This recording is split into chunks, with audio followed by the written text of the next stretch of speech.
pour son erreur de jugement critique, Istara est revenue dans le temps en ayant perdu un peu d'elle-même. Elle a perdu un point d'humanité pour avoir tué une jeune femme. Et on reprend donc et maintenant elle décide évidemment de ne pas l'assommer, ce qui revient apparemment à tuer le pauvre homme. Enfin, le pauvre homme, peut-être pas quand même, mais bon. Et donc plutôt elle va le mettre son arme sur sa tempe, n'est-ce pas? Tout à fait. Ah non, je persiste ici, je la sens. Vous vous précipitez sur lui. Il n'a même pas le temps de faire pivoter son fauteuil, il ne comprend ce qui se passe que vous avez votre bras autour de son cou et que vous appuyez le canon votre automatique sur sa tempe. C'est en utilisant votre voix la plus menaçante, attention RP, que vous vous adressez à lui. Un seul mot de travers, un seul geste déplacé, et c'est une nouvelle tête qu'il va falloir te greffer. Il ne répond rien, mais il est devenu tellement livide que sa terreur ne fait aucun doute.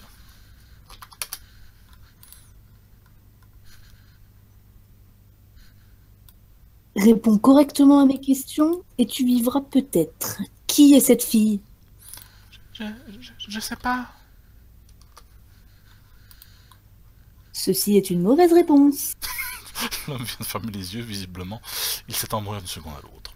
Au rythme où son cœur bat, ce n'est pas une balle dans la tête qui risque de l'achever, mais une crise cardiaque. Et donc on travaille pour Raoul, toujours. Là, c'est la fin de l'aventure. Bingo! Il faudrait ressortir sa photo pour être bien sûr, mais le moins qu'on puisse dire, c'est qu'elle ressemble beaucoup à la sœur de Raoul. Cette mission va peut-être bien se terminer. Il reste encore à savoir ce qu'elle fait ici, ce qui lui est arrivé.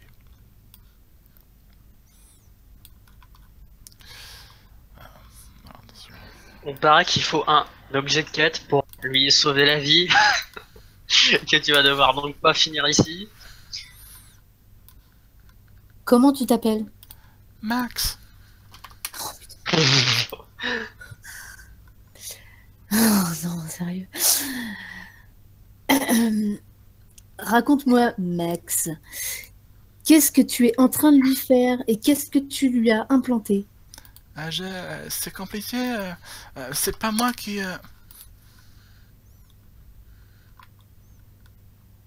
Stop! Tu ne réponds pas à ma question. Souviens-toi que tu as déjà mal répondu une fois.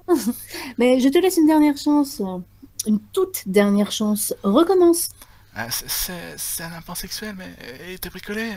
En fait, il est relié, tu vois, à un booster tactile en abdomen, lui-même relié tu vois, à un injecteur. Tout est programmé pour le processus de contrôle situé... Ah non, en fait, c'était moi, zut. Non, c'est bon, c'est toi. Si, oui, c'est bon, si. Stop. Laisse-moi réfléchir une petite minute. Je croyais que c'était illégal, ça, et dangereux, de coupler un implant sexuel et un booster tactile. Il y a eu une campagne de mise en garde à ce sujet sur NetPrime. Toujours aussi livide, l'homme déglutit et répond. Ouais, mais en associant un booster tactile à un implant sexuel, le plaisir est tellement fort, tellement brutal, qu'il y a de graves conséquences pour le patient. À moyen terme, tout rapport devient terriblement douloureux. Les conditions nerveuses ne peuvent pas encaisser le choc. C'est le docteur Brommer qui a trouvé la solution. Quelle solution? Injecter certaines drogues, son invention, à la moindre sollicitation, nerveuse en provenance des zones érogènes. Le plaisir est toujours aussi intense, voire davantage, mais la courbe est beaucoup plus douce, tu vois.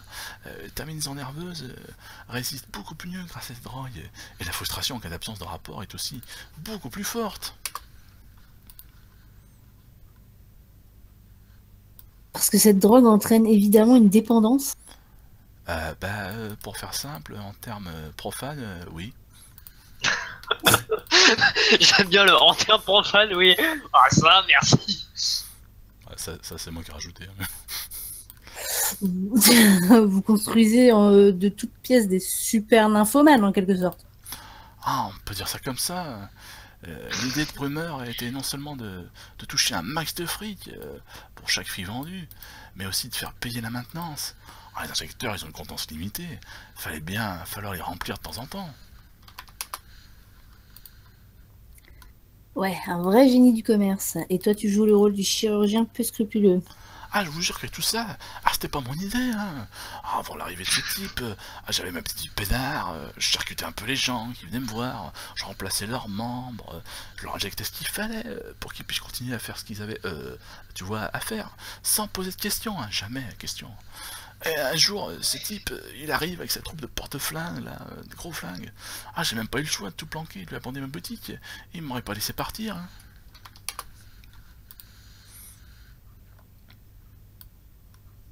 Et donc tu as préféré bosser avec lui.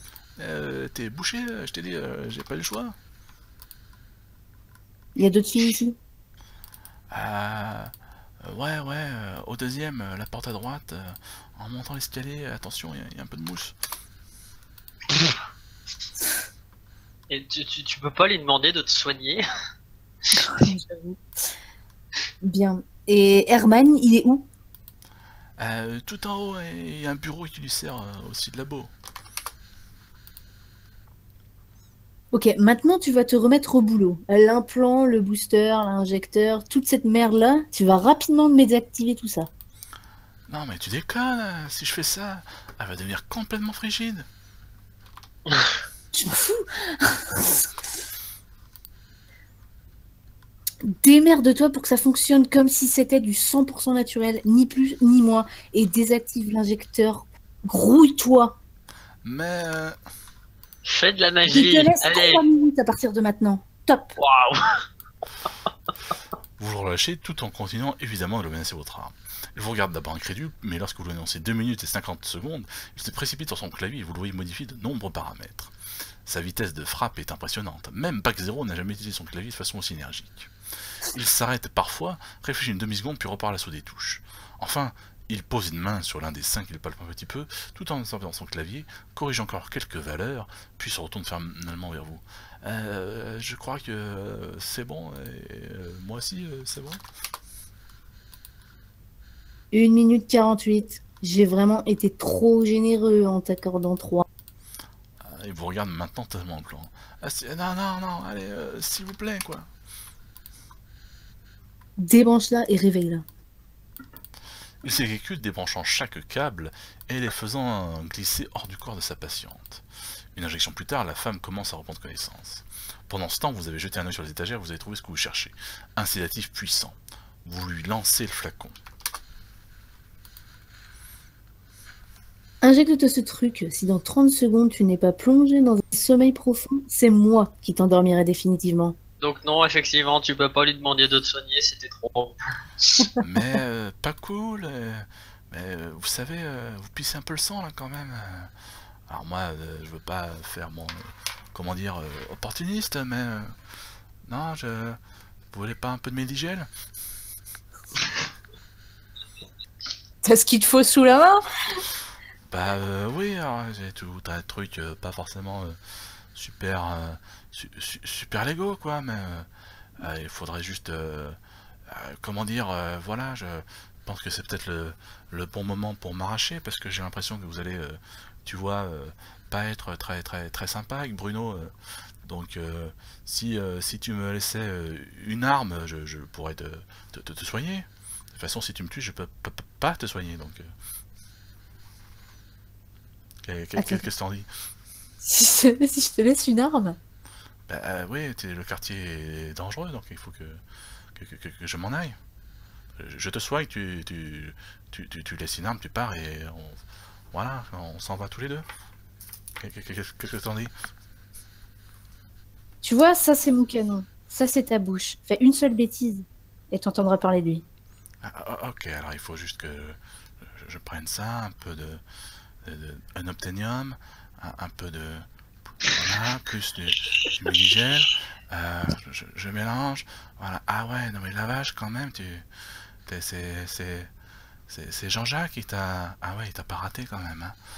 Ok, alors voilà, un peu de... Voilà, d'automate 312 000, très bien, une injection, là, antiseptique, je retire les plombs, désolé si ça fait mal, hein, même avec l'anesthésiant, mais putain, qu'est-ce que t'en as quand même dans le corps là.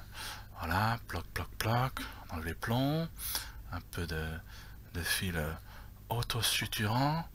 Aïe! Ah ouais, mais j'ai plus rien. Heureusement que t'avais un implant de stabilisation, parce que sinon tu serais, comment dire, morte. Et c'est la fin de la vidéo.